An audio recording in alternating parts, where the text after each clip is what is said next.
पानी के ऊपर बने बड़े बड़े ब्रिजेस की कंस्ट्रक्शन के दौरान इंजीनियर्स के लिए सबसे मुश्किल चैलेंज खुद पानी होता है। जेम टीवी की वीडियोस में एक बार फिर से खुशामदीद। नाजरीन, हम पता नहीं कितने ब्रिजेस के ऊपर से रोजाना गुजरते हैं, लेकिन हम में से ज्यादातर लोग इसमें छुपे कंस्ट्रक्शन के मास्टरपीस पर बिल्कुल भी ध्यान नहीं देते। ब्रिजेस की कंस्ट्रक्शन बिल्डिंग के मुकाबले में हद से ज्यादा मुश्किल होती है, क्योंकि बिल्डिंग्स का लोड तो स्टेबल रहता है, जबकि ब्रिजेस का लोड कभी भी एक जैसा नहीं रहता। ब्रिजेस को हर वक्त लाखों टन वजनी लोड बर्दाश्त करना पड़ता है, और वो भी ऐसा लोड जो एक जगह से दूसरी जगह मूव कर रहा हो। जैसे जैसे आबादी बढ़ती जा रही है, वैसे वैसे ब्रिजेस और फ्लाईओवर्स की इम्पोर्टेंस भी बढ़ती जा रही है, और ये इम्पोर्टेंस उस टाइम पर मजीद बढ़ जाती है जब ब्रिजेस जमीन पर नहीं बल्कि पानी के ऊपर बने हों। जी हाँ, जहाँ जमीन पर ब्रिजेस की कंस्ट्रक्शन में वर्कर्स को मुश्किल तरीन चैलेंजेस का सामना करना पड़ता है, वहीं पानी पर ब्रिज की कंस्ट्रक्शन में 10 गुना ज्यादा चैलेंजेस आते हैं। पानी पर ब्रिजेस बनाने में एक एक इंच क्या, एक एक मिलीमीटर भी पहले से कैलकुलेटेड होता है, क्योंकि अगर एक भी मिलीमीटर की गलती हुई तो अरबों रुपए और लाखों जानें एक ही झटके में ढेर हो सकती हैं।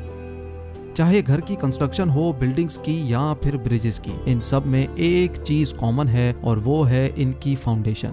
जैसे फाउंडेशन के बगैर कोई भी स्ट्रक्चर नहीं बन सकता, वैसे ही फाउंडेशन के बगैर ब्रिजेस की कंस्ट्रक्शन भी मुमकिन नहीं है। अब सवाल ये उठता है कि गहरे समंदर और दरिया पर बने ब्रिजेस की फाउंडेशन तो पानी के भी अंदर होती है, लेकिन पानी के अंदर ये फाउंडेशन आखिर बनाई कैसे जाती है? कैसे लहरों के नीचे अरबों लीटर पानी में ये काम अंजाम दिया जाता है, और समंदर के अंदर बनी फाउंडेशंस कैसे इतनी मजबूत होती हैं जो पानी और लहरों के प्रेशर में भी एकदम ब्रिज को मजबूती से पकड़े रखती हैं?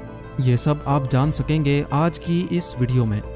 पानी में कंस्ट्रक्शन करने के लिए इंजीनियर्स का सबसे पहला टास्क होता है पानी की गहराई देखना, और साथ साथ पानी के नीचे जो जमीन है उसके बारे में इंफॉर्मेशन कलेक्ट करना। पानी की गहराई कितनी है, पानी के नीचे जमीन पथरीली है या रेतीली, ये जानकारी हासिल करने के लिए प्रोफेशनल स्कूबा डाइवर्स समंदर के बॉटम तक जाते हैं, और कई हफ्तों तक सिर्फ इंफॉर्मेशन कलेक्शन का काम ही चलता रहता है। अगर पानी कम होगा तो फाउंडेशन की कंस्ट्रक्शन भी आसान होगी, लेकिन अगर पानी गहरा निकला तो वर्कर्स की जान को खतरा भी होगा, साथ साथ कंस्ट्रक्शन कॉस्ट और मेहनत दोनों 10 गुना ज्यादा बढ़ जाएंगी।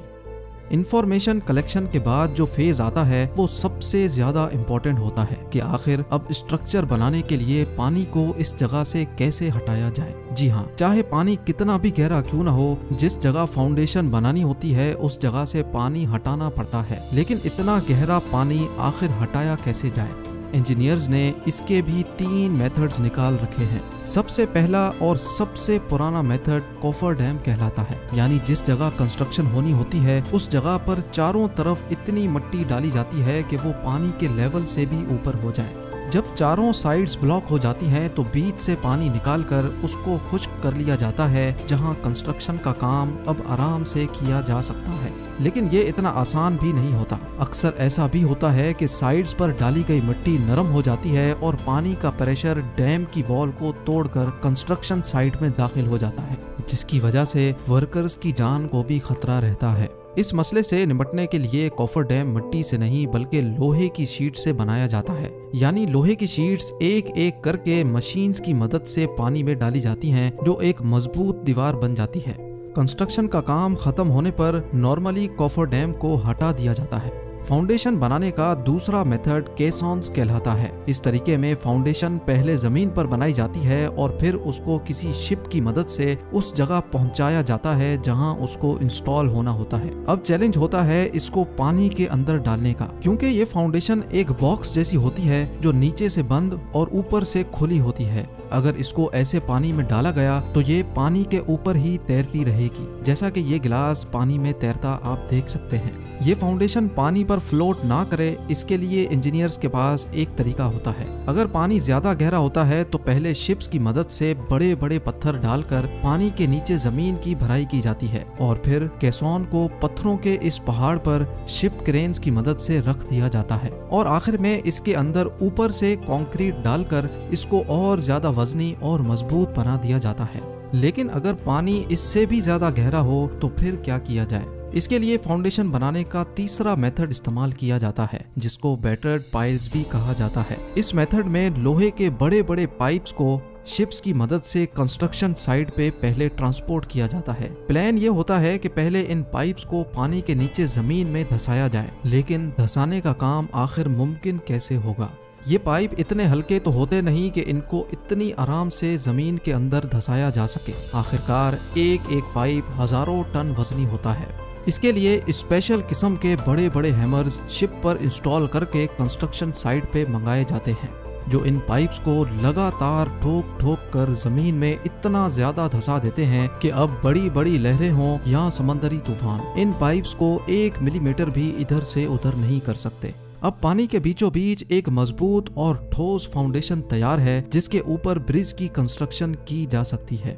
लेकिन ये सब इतना आसान भी नहीं होता जितना आसान ये कहने और सुनने में लगता है। इस सारे प्रोसेस में सालों की मेहनत और कई जानें भी गंवाई जाती हैं। आइए देखते हैं जमीन और पानी पर बनाए गए दुनिया में 10 सबसे ज्यादा लंबे तरीन ब्रिजेस। नंबर 10, यूएस में मौजूद 1979 में कंप्लीट किया जाने वाला ये ब्रिज मैनशेक स्वैम्प ब्रिज के नाम से मशहूर है, जिसकी लंबाई 36 किलोमीटर है।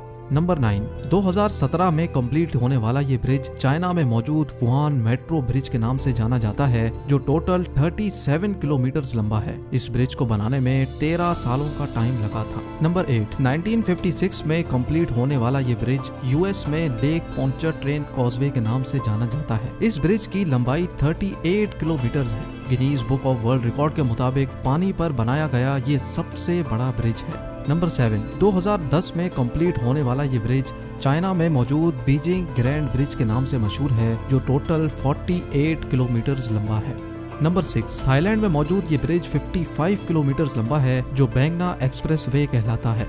नंबर 5, 2008 में कंप्लीट होने वाला वाइनन वाई ग्रैंड ब्रिज चाइना में मौजूद है, जो 80 किलोमीटर लंबा है। नंबर 4, दुनिया का चौथा लंबा ब्रिज भी चाइना में ही मौजूद है, जो केंज ग्रैंड ब्रिज कहलाया जाता है, और ये ब्रिज 106 किलोमीटर लंबा है। नंबर 3, सिर्फ 4 सालों में कंप्लीट होने वाला ये ब्रिज भी चाइना में मौजूद है, जो टियानजिन ग्रैंड ब्रिज के नाम से जाना जाता है। ये ब्रिज 114 किलोमीटर लंबा है। नंबर 2, दुनिया का दूसरा लंबा तरीन ब्रिज 157 किलोमीटर लंबा है, जो ताइवान में मौजूद चैंगवा वायडक्ट के नाम से मशहूर है। और अब नंबर 1, दुनिया का सबसे लंबा तरीन ब्रिज चाइना में मौजूद है, जो सिर्फ 5 सालों में तैयार कर लिया गया, हैरत अंगेज तौर पे 165 किलोमीटर लंबा है। इस ब्रिज को बनाने में 10,000 वर्कर्स एक ही वक्त में काम करते थे और इस पर टोटल 640 अरब रुपयों का खर्चा हुआ।